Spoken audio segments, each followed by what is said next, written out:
Hello, I'm Robin and welcome back to my second go at the Korg SQ-64. Now, I reviewed this a couple of years ago.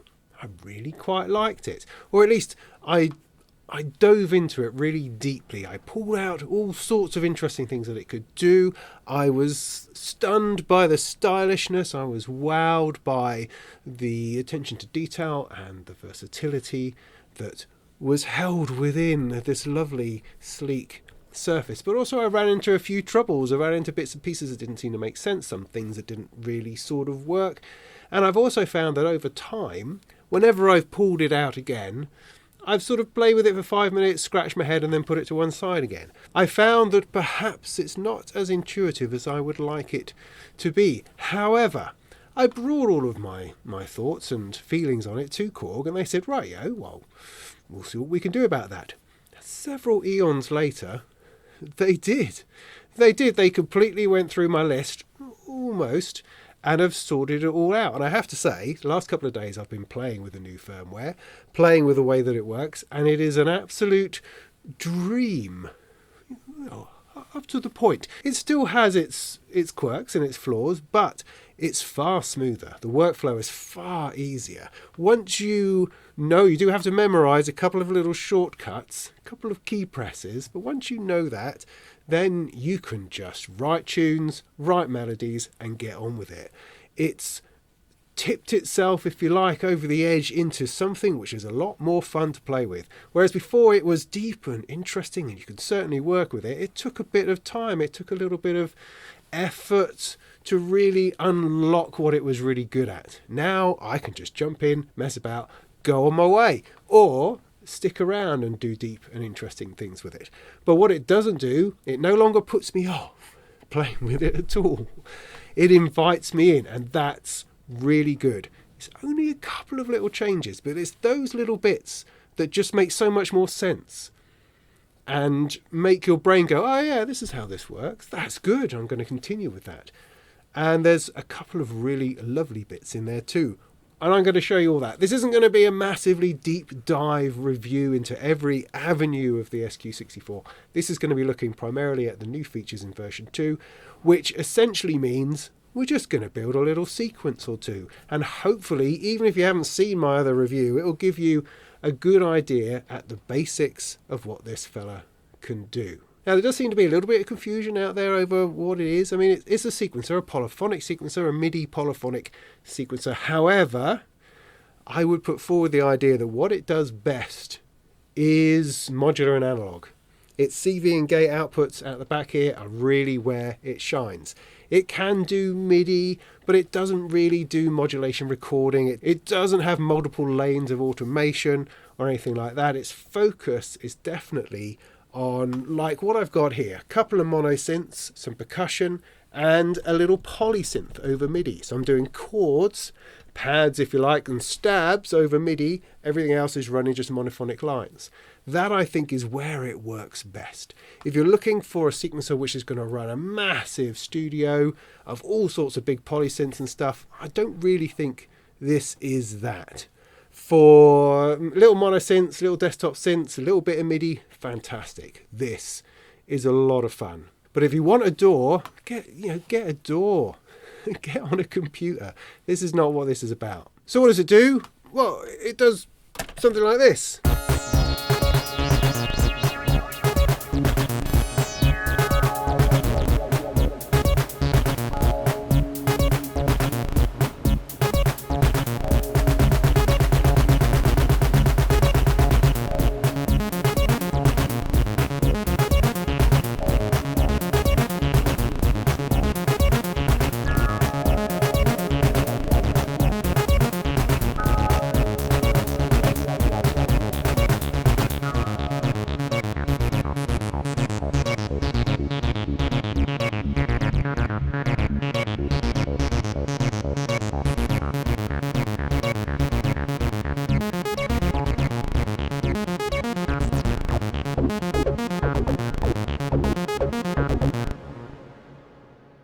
And stuff like that. What I'll bring you in nice and close and we'll look specifically and detailedly at the new version 2 firmware features.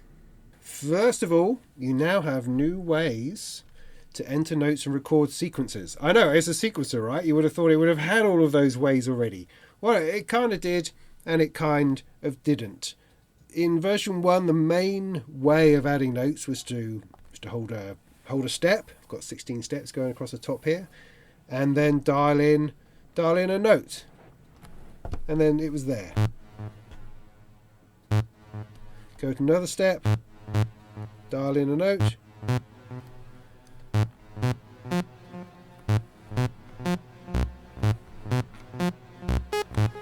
like so. Simple, easy. In pitch mode it would also add a gate, but you could do pitch and gate separately. So I can actually go into gate mode, turn all these other bits on.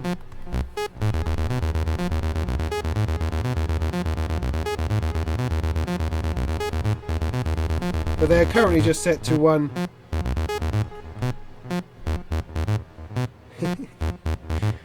Set to one particular pitch. I have to go into pitch mode in order to select another step, in order to set what I want that to be. And that is just the workflow. There's a little bit of toing and froing between gate mode and pitch mode. The second way was to play in live, and this is using keyboard mode. You press pitch and press A, B or C for the melodic tracks that you want to use, and it turns into keyboard mode. This is one of those bizarre isometric, I don't know, ISO keyboards. I keep telling myself that it's something I'm going to learn, it's something I'm going to understand at some point. But in this mode you can just simply record in. So to record in, I can hit play and record. My 16 steps is going round. This can be 64 steps if you want. It's in the name, SQ-64, but 16 just seems simple at this point. And I can just record stuff in.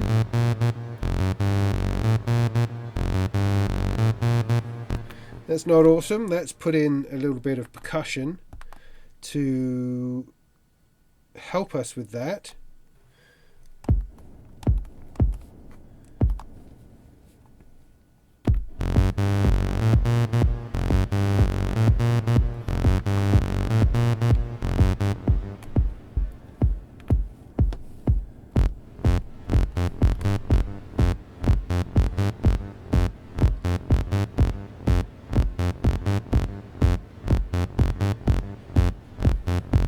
So that's easy, but there's a new feature in version 2 which is a little bit of quantize.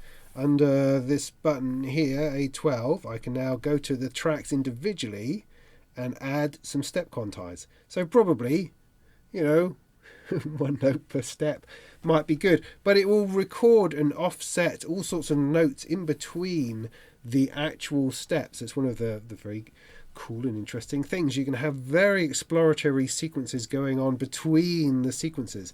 If you want, check my other video for that sort of detail, but in here I'm just going to go for one step for one note, just so I can keep everything together.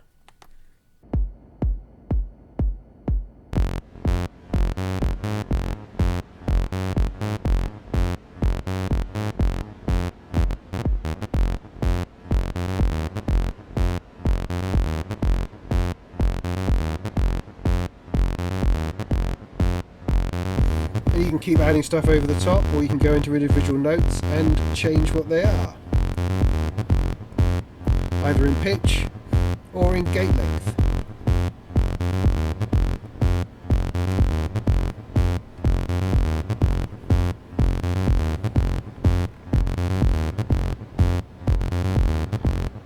There's lots of interesting things you can do with the notes in gate mode or pitch mode. Gate mode, you've got rotation, you can move the sequence about. You've got fill, which will come into in a minute. You've got probability on each individual note. You've got ratcheting on notes. You can offset it all over the place, change the length.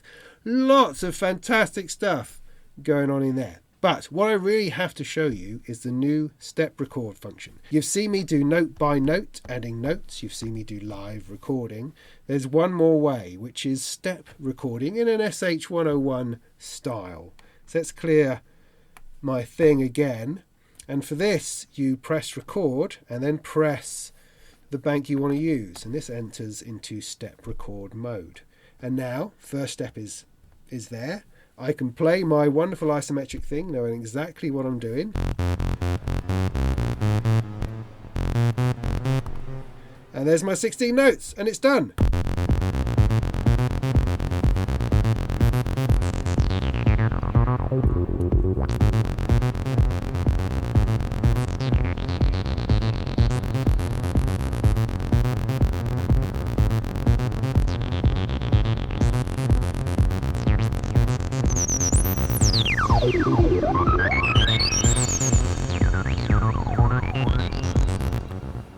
Which is great. That's what it always should have had. So you can just simply go in, create a track in no time at all. None of this holding a note and fiddling around and choosing a note. And I don't know, I think I might want an F sharp. No. Just press record on your thing and then play a bunch of notes and it's there. Now this relates to the fill function. Now if you've seen my previous video, you'll know that what fill does is fills in notes around the notes that you've played, and it works brilliantly over MIDI. It's never worked over CV. I don't know why, nobody knows why, but now it does. And I'm going to show you why that's completely brilliant, and also how that ties in brilliantly to this new step record function. So I've got my sequence, that's great. I'm going to go into gate mode. Oh look, I'm already in gate mode, and I'm just going to take a bunch of those out, because that's always more interesting. So now that I've got some of the notes missing, the fill is going to make some difference. It's going to start randomly or probability based. Who knows what it's based on? It's based on some form of something, and it's going to start playing these other notes.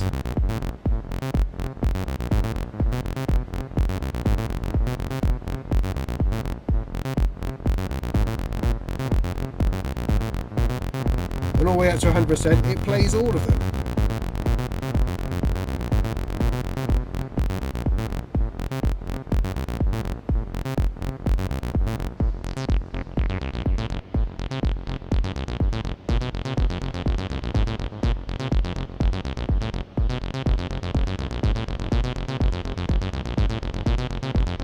This of course also works for percussion.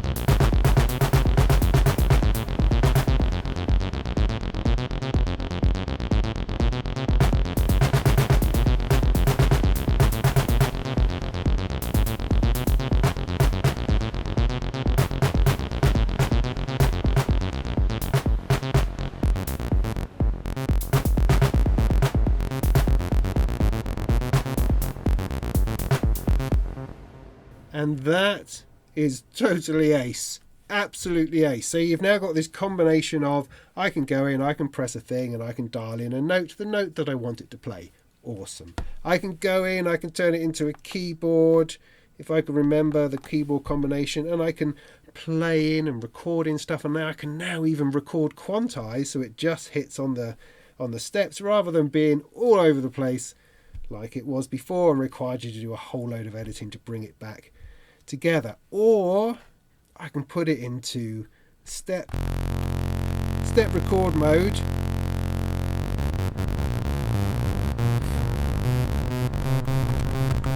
and just put in a load of stuff.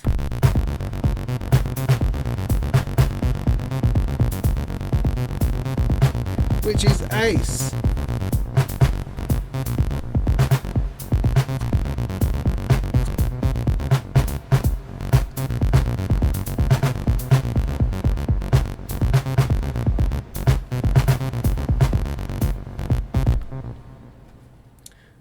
Fantastic. That's absolutely fixes the vast majority of the problems that I think I had with it on my original review. There's more. There's a little bit more. So what's next then? Chords. Now this is another thing that was a little bit weird. It was also coupled in with the fact that you kind of had to record everything in live, and it just made things that little bit frustrating. Now I've got the Nymphes here set up on C, I believe.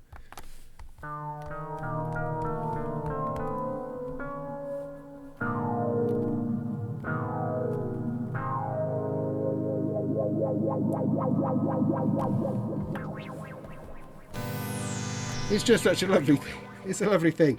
Now you have to pardon my chord playing, so I have no idea what I'm doing. And so entering chords in step mode is now a much more interesting thing. So, for instance, let's first of all do the thing we did before, the step record new functionality, but using chords. Now, this is going to sound horrible because I don't really know what I'm playing on this thing, but let's give it a go. So, hold record, press C. I'm in step record mode. So, with this, I'm going to show you some rests. So, I'm going to put in, I think this might be a chord. It'll do. Now if you press the record button again, that gives you a rest. So it moves over to the next one.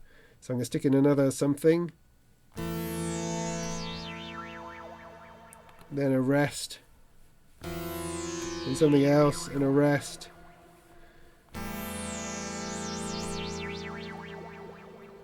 Then there's also a tie, which I haven't quite worked out yet. Do I do it like this?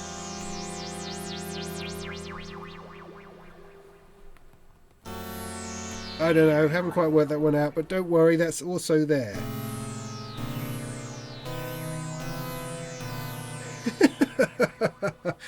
Right, so that's a bunch of stuff put in. Let's just mute out the other tracks.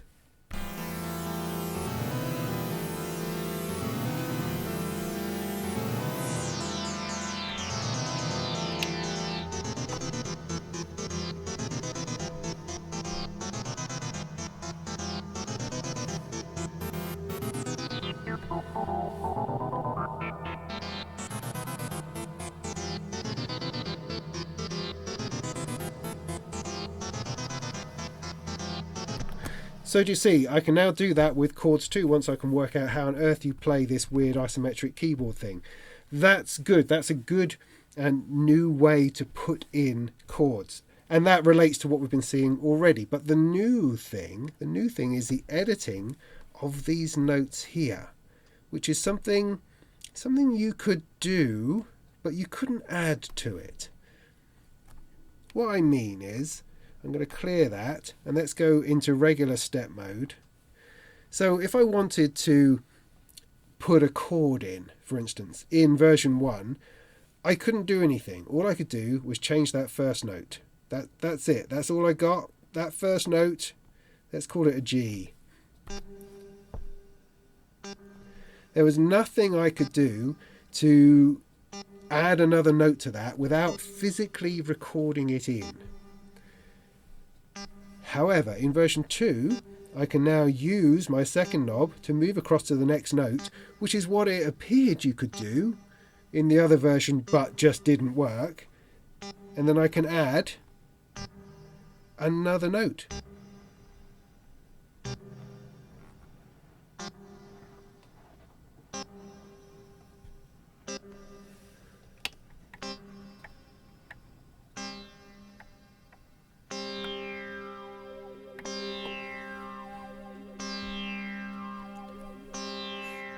I can move along to the next note. You see, you've got these 4 things here. They refer to the 4 knobs. And you've got to get them right, otherwise you end up doing the wrong thing.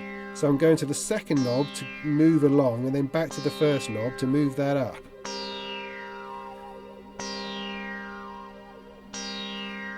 Then I can go to the second knob to move along.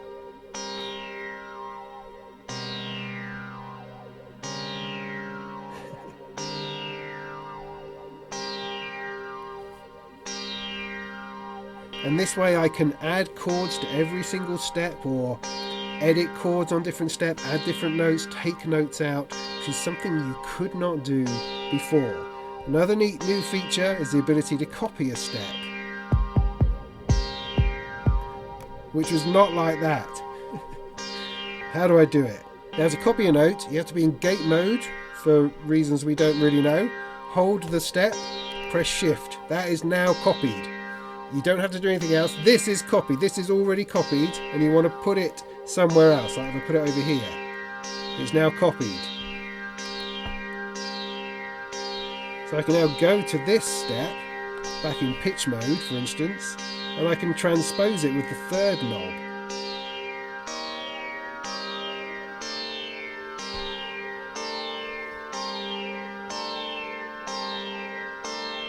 or I could go along and add a note to it.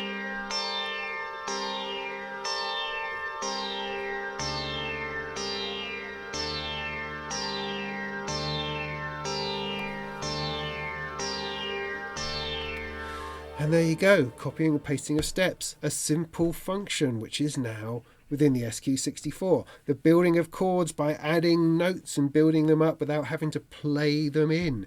Another new feature. Now while I'm messing around with chords, really should speak about the ARP mode. This was the weirdest thing, could not work it out. With the original version, it's in here. It's the mode of play. You can choose for something to be a chord. You can make it mono, so it just plays the bottom note back to a chord. Or it can be an ARP. Did you get that? No, not really. That's because it is an arpeggiation. The notes are being broken up. It's just that it's too fast for you to really appreciate. Now, I don't think this has changed since the original firmware. I don't think they've done anything to it, sadly. And so it remains this odd and sort of 95% of the time unusable feature.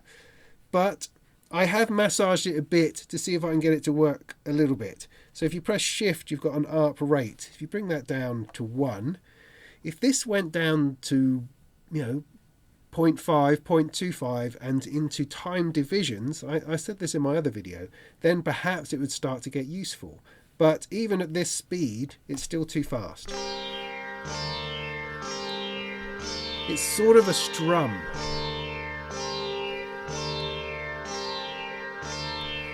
Now if I bring the release down on the Nymphes, you'll hear it a little bit better. Perhaps. Also, if you pump up the inversion, or at least separate your notes a little bit,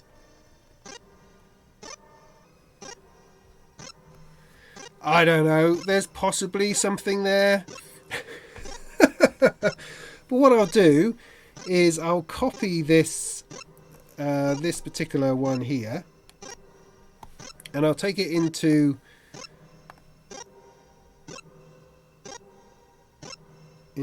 B, and I'll paste it there. I'll just take rid of the... Oh no, I've copied it all over the place. So I need to exit out of that and get rid of the rest of these steps.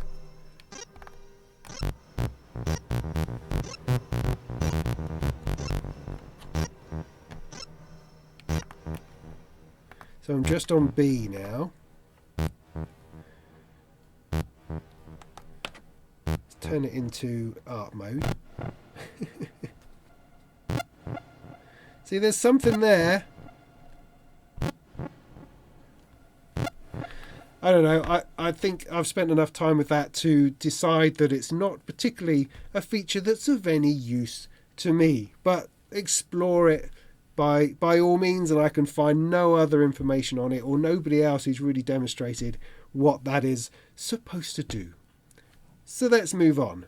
So let's write ourselves another quick bass line.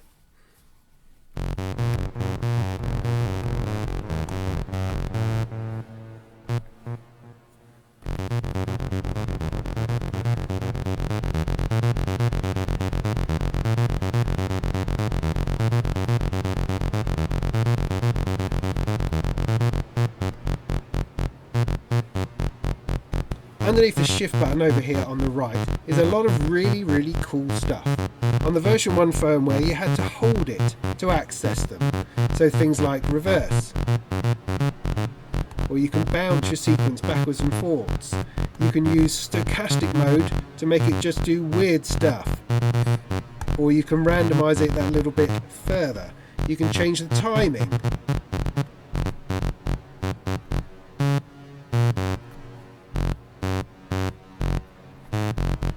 And so on. But in order to access it, you had to hold that shift button, which was very frustrating. No more. You double tap it and it latches, it holds, which is fantastic. So now I can play in here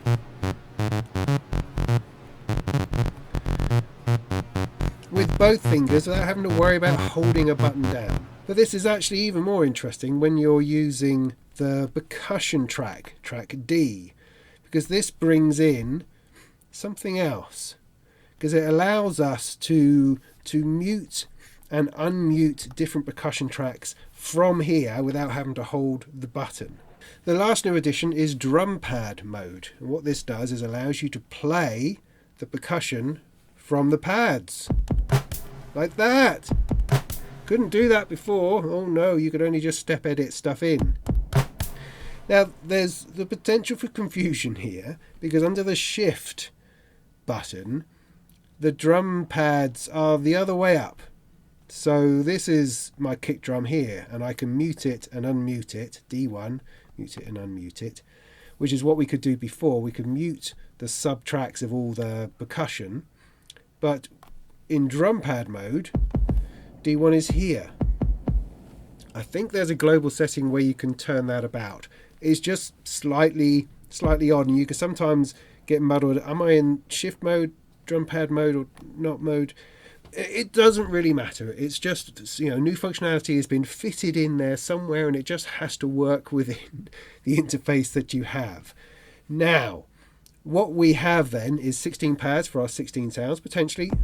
I've got three will have to do. And I can now record in real time, just like you were with the keyboard mode for the synth sounds. So similarly, I press pitch and D, and that's what takes me into drum pad mode. I can hit play and record, and I can play stuff in.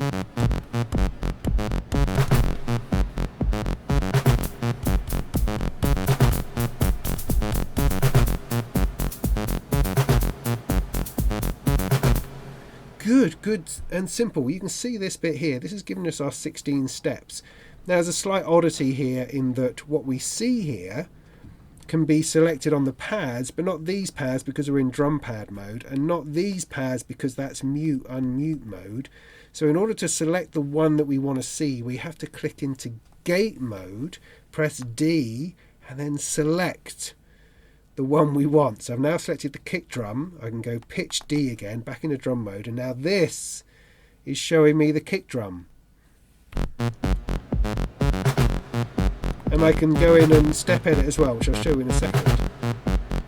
Just wondered, would that do it? No, it doesn't do it. Shift doesn't do it because it does the other thing. Holding D.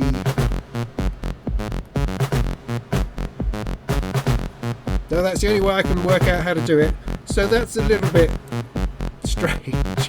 But it matters and it doesn't matter, because each of these steps here will now show you all 16 possible outputs and whether there's a note on it or not. You get me? So if I wanted to stick a kick drum into here, I hold that step, press kick, and that appears. If I wanted a snare on that step, there's the snare. Do you see? Then on this one there's nothing, so I could stick in another hi-hat. Same there. Stick in one there. There's my kick drum and my hi-hat. Over here there's the snare and bits and pieces. I probably don't need a kick drum right there.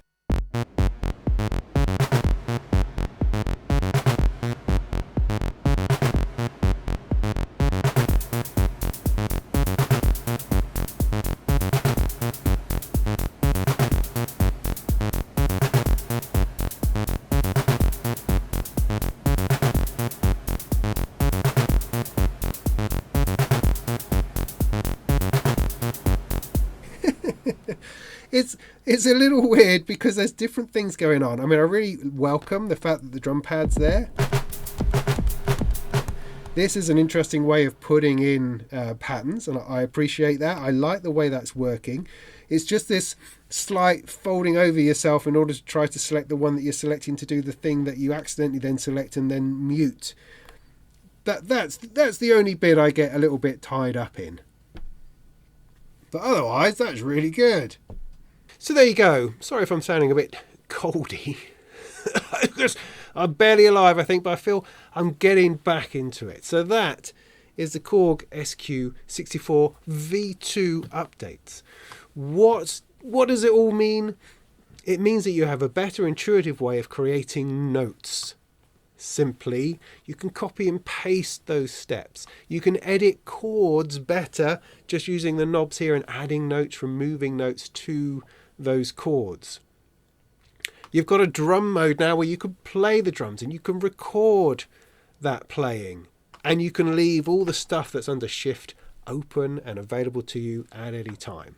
It's quicker, it feels faster, it feels like I can set it down and start tunes going. The fill mode, that by itself is flipping awesome. It's like having a probability mode. I mean, most sequencers, you can dial in a bit of probability and add that and those bits and pieces, but you tend to have to do it per step and you're faffing around. Whereas with this, you just wang it up and notes start appearing. And they're not random notes in as much as pitch. They are whatever those notes are set to. So you've got your 16 steps, you've got your 64 steps. If you've put in an entire 64 note sequence and then dropped some of those out through removing the gates, you've then got this whole arena of fill notes to play with. So you've got your basic melody going on, and then you can add just a few more notes will start appearing. Then add a bit more, It's just fantastic. It's absolutely spot on. And I can't believe they messed that up in the first version. Because that alone, you don't have to get any deeper. What, you got one track, one synth, stick in a couple of notes, take a couple of gate outs, and then you can just play in. It varies, and you can introduce the loop mode and loop something down. You can shift it. You can then randomize the playback. You can then stochasticize the playback, bounce it, whatever you like, and then start recording in real time some drums alongside. All of it nicely quantized, so it's not just kind of jazz all over the place like it was a little bit sometimes. So it feels like all the work's been taken out. It feels like it's become elevated to a simpler, more intuitive level of sequencing. I mean, I liked it first time around, but as I said, my reflecting on my use of it after doing that video was that the way into it is just a little bit too hard. You get flummoxed and then you get frustrated and then you want to move on to something else. Not anymore. As long as I can remember how to get into keyboard mode and what it is that turns it into step record, then I can just go, record button, track, blub, blub, blub, blub, and I've got a sequence. Because I'm not that fussy, Of course, you can do more with it. You can plug in a MIDI controller and put in proper notes and proper chords, so you're not fussing around like I am, perhaps. You can do all of that. You can run multiple MIDI synthesizers if you like. But I would suggest that the forte for this, the thing it really likes, is chewing on your desktop mono synths. Have a little bit of chord in there. I mean, this is a brilliant setup. This Dreadbox collection of the Nymphes, the Erebus and the Hades is just fantastic. What a great combo.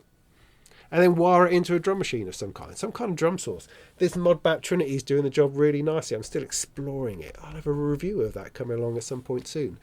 But, this little setup here has just been brilliant. I've got lots of other things to do and I'm trying to get past it. And it's just sat on my desk now for 2 days with me just going, oh, fiddle, ooh, right, ooh, no, that's really good fun. Oh, I quite like that. So what am I trying to say? Oh, I don't know. Just that, yeah, it was good. It was decent and interesting the first time around. Second time around with the version 2 software and the fact that these are going for a lot less money these days just makes it a right raucous, fun sequencer that's great. It's great in any situation. Just don't take it too seriously. Don't worry about if you're recording multiple channels of automation and modulation and bits and pieces. No, you don't want to worry about that. It's got one modulation track out. You can dial that in per step. That's easy. There's no modulation recording. There's no deep level of interplay between MIDI channels and I don't really know what I'm saying. It's got 3 channels of fabulous sequencing. It's got 8 outputs for gate triggering of percussion stuff, and it's got a lot of fun inside the engine to move stuff about, generate stuff, and to fight it against each other. You can load patterns, you can chain stuff up, you can do all of that sort of stuff. Just got to learn a few button combinations and you're away. And if you forget that it ever had an arpeggiator mode, then that's probably a good thing. So there you go. I hope that was helpful. In the meantime, go make some tunes.